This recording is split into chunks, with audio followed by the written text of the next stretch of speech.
ఆయన వాగ్దానం నెరవేర్చబడాలంటే నువ్వంతా కూడా ఆయన స్వాధీనంలోకి వెళ్ళిపో. ఎక్కడ కూడా నువ్వు చూడవద్దు. ఇన్ని సంవత్సరాల కష్టాలు పడి ఉన్నావేమో, ఇన్ని సంవత్సరాల బాధలు పడి ఉన్నావేమో. ఈ లాస్ట్ శుక్రవారం దినమన ఈ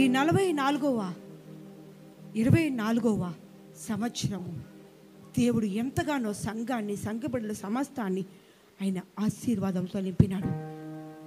మరి వార్షికోత్సవ విషయంలో, కోత పండుగ విషయంలో, క్రిస్మస్ పర్వదినాన, సెమీ క్రిస్మస్లో, మరి సులోబేకత ప్రాంతంలో ఎన్నడూ జరిగినంతగా అత్యధికమైన ఆశీర్వాదములతో అక్కడున్న బిడ్డలు వాడుకొని, అదే సారా చెల్లెలు జ్ఞాపకం చేసుకోండి అయ్యా.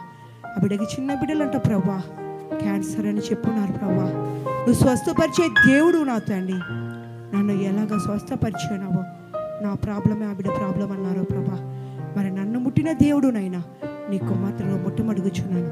ఆ బిడ్డ ఇండియా దేశంలో ఉన్నది, ఆపరేషన్ లేకుండానే ట్యాబ్లెట్తో నయం కావడానికి నువ్వు ఇస్తున్న కృపకానికి స్తోత్రం.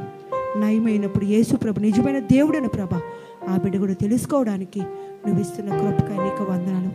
ఇక్కడున్న అధికారులు జ్ఞాపకం చేసుకోండి, ఇక్కడున్న సంఘవారు జ్ఞాపకం చేసుకోండి, ఇక్కడ పనిచేస్తున్న ప్రతి బిడ్డను కూడా జ్ఞాపకం చేసుకోండి. వారిని, వారి కుటుంబాలు ఉన్నతమైన స్థానంలో నింపండి. నీ కార్యములు జరిగిస్తున్న దేవా నీకు వందనములు, స్తోత్రాలు చెల్లించుకుంటూ ఈ చిన్ని ఆరాధన పాదసనికి చేర్చుకోమని యేసు పరిశుద్ధ నామమును బట్టి వేడుకుంటున్నాం తండ్రి. ఆమేన్. హల్లెలూయా, హల్లెలూయా.